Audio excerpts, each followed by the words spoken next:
alhamdulillah. We went through the checkpoints, and I saw President Barack Obama. Right after that in that image, and I said, because I thought about stars. I'm thinking about the human soul and angels, and I'm thinking about stars, and I think about stars, they up in heaven. And then I think about my wife, Robin. I said they're symbolic of the woman is symbolic of the sun, or the nurturing, life-giving of the sun, and knowledge. They're our first teachers. Yes. So in the day, in the sun, we learn about all of the beautiful things that Allah has put in the earth to benefit us. But while the sun is out there real bright, you really can find it's like being inside, indoors. You see the end. You see the sky, the sun. You can't see beyond the sun. Right. But until the sun sets, then you say, wow, my journey has only just begun. Yes. Because there's the moon, and then there's lights that you can't even count. So many. So I saw the president as being one of those gems, one of those polished diamonds, one of those faith souls of men of faith. They have an luminous soul that goes out, shoots out like a ray, like that light beam from the diamond. The light beam from the diamond don't just light stuff up like the sun. It sends out, you can almost see direction in the light. So I said he's up there, able to swim in the orbit with the other stars on high in the heaven, and not come out of his orbit to keep the balance, and then come back down in the earth with us. I know the Imam just mentioned Prophet Muhammad. No. I mean, just mentioned Prophet Muhammad, but this is, I'm talking about Prophet Muhammad. This is his day. In him. That we are in him. That we are him, and this is his day. So what the light that we shine is the light of Muhammad. It wouldn't be here without him. So he's able to come into the earth. And then I think, now I go back to the physical. This is my mind, back and forth, back and forth. The physical diamond. You can take lesser creatures. I'm not saying that we lesser, Allah created us all equal, but creatures that have not been blessed with that great illuminance, and put them behind that diamond, like softer metals, like steel, iron, or whatever they mount on that big drill that they sometimes put so much pipe it go a mile into the ground. Right. But it ain't going in the ground. You wear that steel out, trying to get through that hard rock, that granite, that stone, and all those little pebbles in there. Unless you put the diamond on it. You get the diamond tip on the drill, then it can cut through those hard substances like butter. And then when the diamond come back out, what you get? You done birth all more beautiful jewels and benefits. Now you got silver, gold, copper, all kind of stuff, oil up out of it, diamonds and everything. All the things that were hidden in the earth that diamond was able to extract. And the same way it lit up the sky, that bright light. So alhamdulillah. So that was another beautiful picture. And that's all the possibilities of the human soul. That the human soul, when the jeweler, he's just the same as Allah. The jeweler, he looks at that diamond and he don't want no flaws. He wants the diamond to be clear and perfect before he even cuts on it. Isn't that how Allah finds us as babies? He creates us pure and clean, and then puts us in the world where we can be fired and have that pressure on us and create that pure diamond, and then he starts developing those beautiful facets where we see a light. When the baby's first born, we see the baby looking at our eye, and we see a little twinkle in his eye, and he's smiling, and he's happy.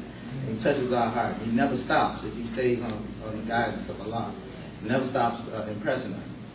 So alhamdulillah, I'm gonna tell you about the White House. I'm trying to get there, but it's so good that I don't like to let up. And this is so many miracles and blessings and the wisdom of people. You know, that it humbles you. It really, really, truly humbles you.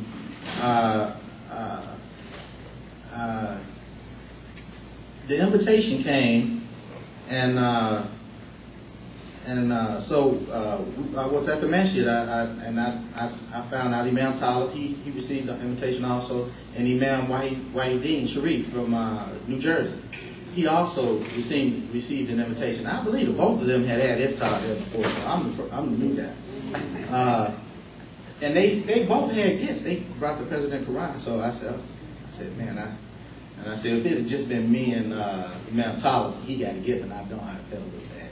So But I had Whitey Dean on the left, Talib on the right, and they both got bags, so I didn't feel too bad. People might have thought, or didn't see me hiding in between them when he came in there. So I said, alhamdulillah. I'm prepared. I'm ready for whatever. This is Allah's will, so I'm going to do whatever I have to do. So we went in there through the checkpoints and into the White House. We take pictures along the way. I said, man, that's the front. I said, the president comes out of there. And so I'm handing my camera, and then I started getting wise. I saw other people passing cameras around, and I'm African American, and we deal with people that we have the stigma on us that we servants, so they know we used to be slaves. And I thought we taught them a lesson in the 60s and 70s. That ain't our role no more. Some of them still forget. So they be passing me cameras. So I said, you know what? Because I'm on all points right now. I'm geared up. I'm ready. So I using psychology. I said, oh, let me take that. I said, you want me to take that picture for you? There'd be one person taking a picture of another person. And I said, y'all want a picture together? Let me have that camera. I'm taking pictures, and then I'm holding a big old camera on my hip. So I said, I know you saw this coming. I said this to someone. I said, I know you saw this coming. Here's your turn. I grabbed Talib and Whitey Dean, and we standing there grinning. So alhamdulillah, right? It worked out fine. And so we move on in. We come into the White House, and then we get to beautiful. I could be wrong or not, but everything just glistened with the colors and the dyes and the everything. I'm like, I said, wow.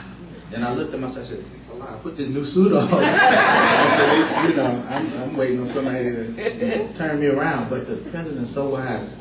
I'm gonna get to it. I'm skipping ahead.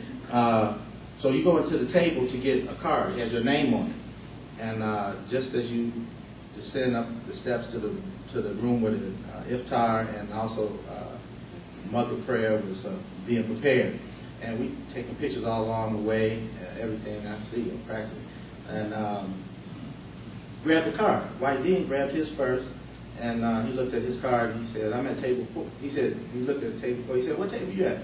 So I pulled mine. It's a little envelope. I pulled mine out of the envelope. I said 10. I said, "Okay." So we looked around. We didn't see Ma'am Sharif, and so we knew we had just come out of this room. So we almost descended up the steps. We descended up the steps. We would have missed him. So we turned back and we all went up together. And it was beautiful. So I'm not sure what number he had. I think his might have been 4 too. So I'm thinking to myself, uh-oh.